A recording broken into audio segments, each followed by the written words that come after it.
പുലിക്കളി കാണാൻ വന്നിട്ട് പുലിയെ കൊണ്ട് വരപ്പിച്ചില്ല എന്ന് പറഞ്ഞാൽ മോശമല്ലേ? അപ്പോൾ അതുകൊണ്ട് തന്നെ ഏതെങ്കിലും ഒരു നല്ല പുലീനെ തപ്പി നടന്നുകൊണ്ടിരിക്കുകയാണ് ഇപ്പോൾ. ആ നടത്താണ് ഇപ്പോൾ നിങ്ങൾ കണ്ടുകൊണ്ടിരിക്കേണ്ടത്. അത്യാവശ്യം കുറേ വെറൈറ്റികളായിട്ടുള്ള പുലികളെ നമ്മൾ നോക്കിക്കൊണ്ടിരിക്കുകയാണ് കേട്ടോ.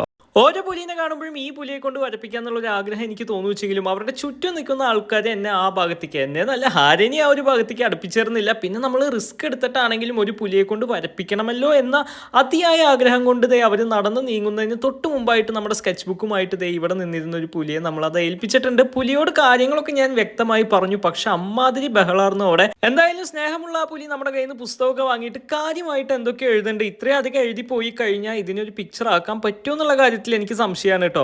ഇത്ര എഴുത്ത് കണ്ടിട്ട് നിങ്ങൾക്ക് എന്താണ് തോന്നുന്നത്? ഇന്ന് കിട്ടിയേക്കുന്നതാണ് ശരിക്കുള്ള ഒരു ചലഞ്ച്. ഇതിനൊരു പിക്ചറാക്കി മാറ്റാൻ പറ്റുമെന്ന് നിങ്ങൾക്ക് തോന്നുന്നുണ്ടോ? എന്തായാലും നമുക്കൊന്ന് ശ്രമിച്ചു നോക്കാം. അത്യാവശ്യം കുഴപ്പമില്ലാത്ത കുറച്ച് ആശയങ്ങളൊക്കെ ഇതിൽ എനിക്ക് കാണാൻ പറ്റിയിട്ടുണ്ട്. എത്രത്തോളം അത് പുറത്ത് കൊണ്ടുവരാൻ പറ്റുമെന്ന് അറിയില്ല. എന്തായാലും ആ ഒരു പുലി എഴുതിയ വരകളൊക്കെ കൂടി ചേർത്ത് നമ്മൾ ഇതുപോലൊരു പിക്ചറാണ് ഡെവലപ്പ് ചെയ്തത് കേട്ടോ.